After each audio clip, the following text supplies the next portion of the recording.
السلام علیکم ورحمت الله وبرکاته. محترم پوښتنه کړې ده چې واتساپ کې مې یو ګروپ جوړ کړی دی د ختم د خپل انډیوالان چې پخوا به مو عکسونه سره استول، اوس درودونه او اذکار تقسیموو سره چې دونه ته ووایه یا وایي دونه زه ویلی سمه. نو یو چا راته ویل دا ریا ده، دا مه کوئ. نو ما ورته وویل چې دیوبندي مولوي صاحب دا ویلي دي راته. محترمه د دې متعلق به لږ بحث در سره شریک کړم.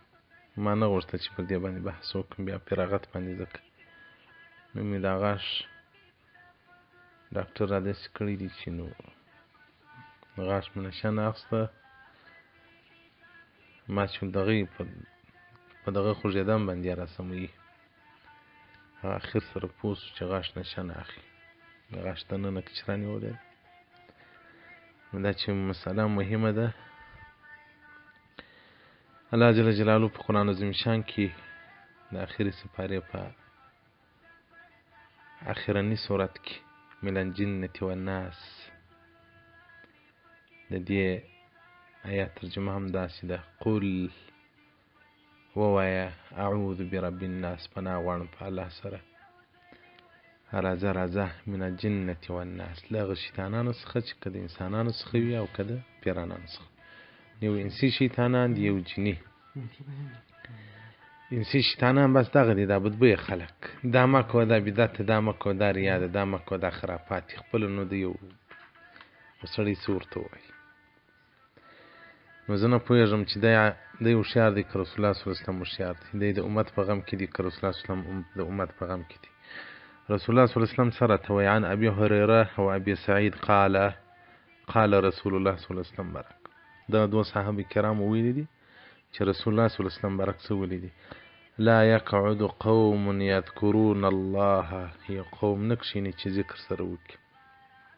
دغه نه سره راټولېږي بلکې که سره راټول شول حفتهم الملائکه، ملایکې په رحمت باندې پټې کړي. او دغه رنګه رسول الله صلی الله علیه وسلم برک وایي ملایکې طلب کوي په هغه مجالسو د ذکر چې خلک سره جمع کېږي. نو دا محترم ته وایم مرقات جلد 5 صفحه 166 باب نمبر اول حدیث رقم 2261 کتاب دعوات باب ذکر الله عز وجل والتقرب الیه. دا ورته وګوره، بارا به نور نه سره په عذاب و چې دا بدعت دی، دا شیطانات موږ د اسلام په پوښ کې تر اوسه تاسو ورته تېراوله، دې بعد تاسو ورته نسئ کولی. بدعت دی، بدعت دی، بدعت دی. که مو د چا په خوله کې د بدعت لفظ ولیدی، دا بدعت یې ډېر وایي، پوه سه چې بد بوی والی دی. بس خلاص د دې علامه هم دا ده، بس دا بدعت دی، دا خرافات دي، دا شرکیات دي. نو اجتماعي ذکر کوي. اوس که دې تصویران استول او نور شیان دې استول، د ګپو د مزاحیې ګروپان دې جوړ کړي وای، بیا به زه قسم وکړم که ده درته ویلي وای چې دا ناروا دی، دا مه کوه، دا چې د خیر کار کوي دی درته وایي. دا انسي شیطانان دي، ځانونه لرې ځینې وساتي. او بیا هم بار درته ویلي نو خو موږ درته وویل چې ختم که په هره نه وایي، که د هغوی سره راټول شي، که په واټساپ کې سره جمع شي ثواب لري. نو به دې زما خبره زړه ته ولېږي، به دې د ده راولېږي. تاسو خو بار درته ویلي دا د بني اسرایلو چمونه مه کوئ چې هغوی وار به یوه ملا ته وځغستل، بیا به بل ملا ته، لکه حیوان چې دوه ځایه واښه ور ښکاره کړي، وار دورې اله کړي بیا دورې اله کړي. یو ملا د ځان دپاره غوره کړي، استخاره کې وکړي، مشوره کې وکړي. بس هغه که کومې لارې درته ښولې که حق وي خو الله به دواړو ته ثواب ورکړي، که ناحقه لار در ښوله تاسو د الله پر نیت تر کوي، هغه ملا به الله هغه دوژخ تر واچوي چې فرعون او نمرود ورځي.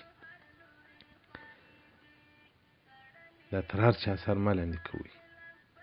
دا پښتانه خو د څه نادیده دي، بس باره ښه خوند ورکوي. زه خو بار ته وایي چې زما سره پوښتنې مه کوئ چې په کوم خپل منطقه کې سپین ږیرو علما لري، د هغو څه پوښتنې کوئ.